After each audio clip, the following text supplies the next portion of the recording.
Hi Nana, today the topic is Rhizosphere. Let us know what is Rhizosphere. First definition. A rhizosphere means the area which was around the root.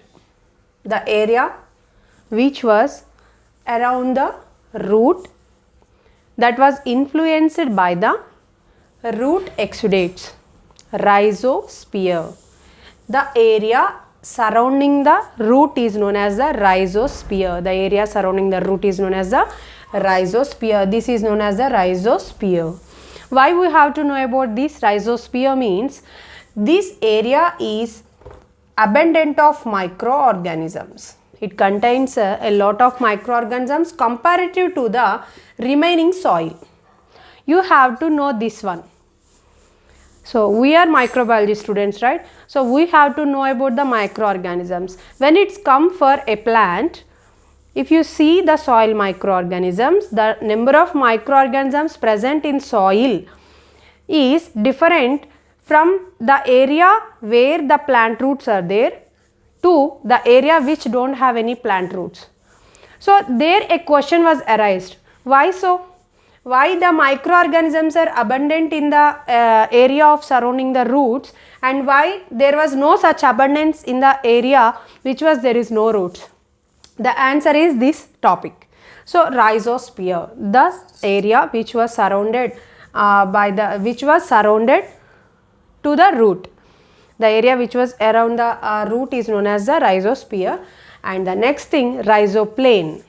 Rhizoplane means the immediate adjacent area of the root surface is known as the rhizoplane. Ante chinna difference nana.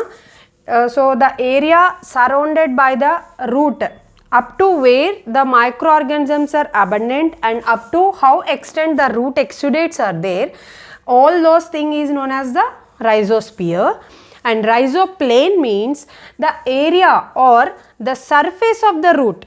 Just observe here Nana, this is the root surface, right? So this surface, this immediate surface is known as the rhizoplane.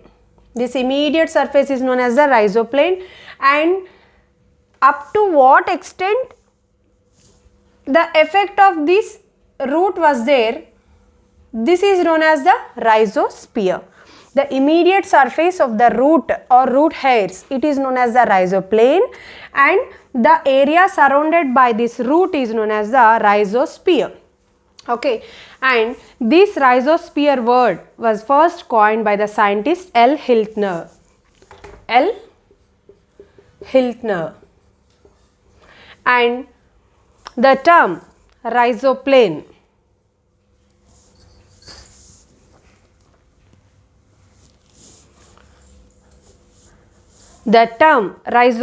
was coined by F. E. Clarke. F. E. Clarke.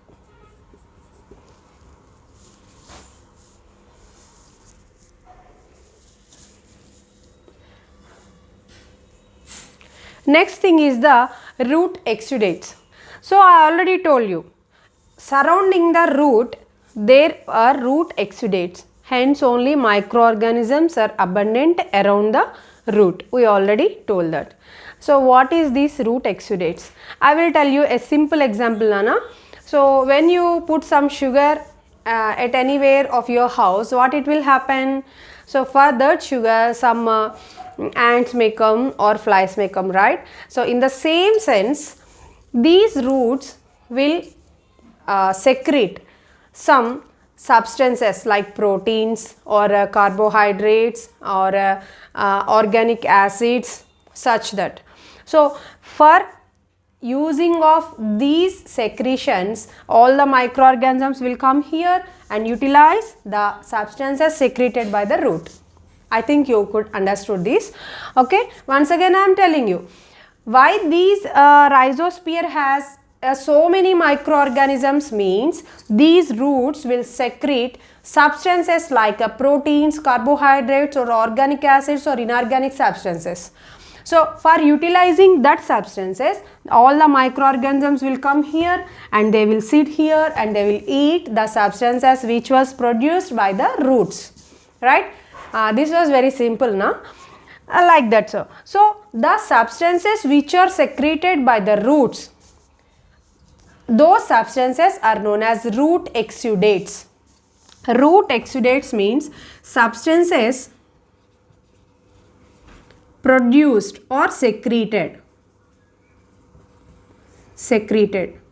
by roots.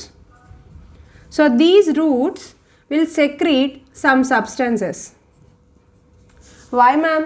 Why these roots will secrete? Maybe it is a part of their metabolic activities or by mechanical action. That means if you see in some farms, we will plow the soil, or maybe by any mechanical activities, the roots will secrete their organic substances or proteins or carbohydrates to the outside, and it is known as the root exudation. Such secretion of the substances by the roots is known as the root exudation. Root exudation. So the process is known as root exudation, and such substances are known as the root exudates. So it was clear.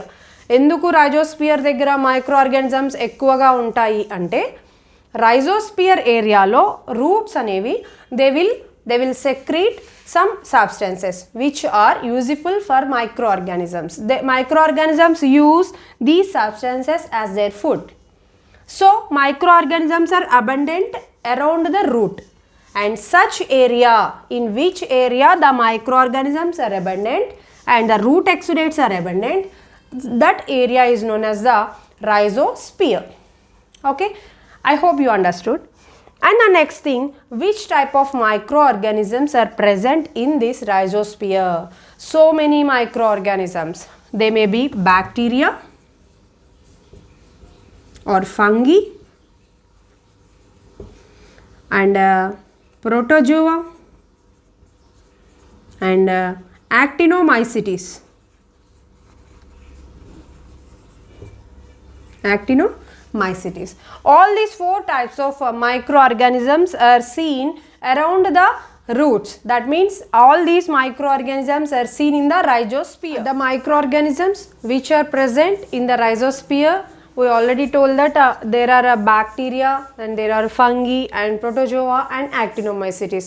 If you see some examples, because the examples are very important. Why? Because the most repeating organisms present in the rhizosphere, if we see in the bacteria, Pseudomonas, Arthrobacter, Bacillus brevis, Azotobacter and Flavobacterium, and Rhizobium species, Micrococcus and Mycobacterium. So these are the dominant bacteria which are seen in the rhizosphere area. And if you see the fungi, in the fungi, Aspergillus niger and Aspergillus flavus and Aspergillus fumigatus and Fusarium oxysporum. So these are the fungi which are seen mostly in the rhizosphere zone. And if you come for the protozoa, Verticella species and Beta vulgaris, these are the most prominently seen protozoa in the rhizosphere area. And for the actinomycetes, Chromogenes and Nocardia species and Streptomyces griseus, these are the actinomycetes species which are seen in the rhizosphere area. One more thing I have to tell you, even though so many microorganisms are there around the rhizosphere area, but the dominant one among these four is the bacteria. Rhizosphere effect.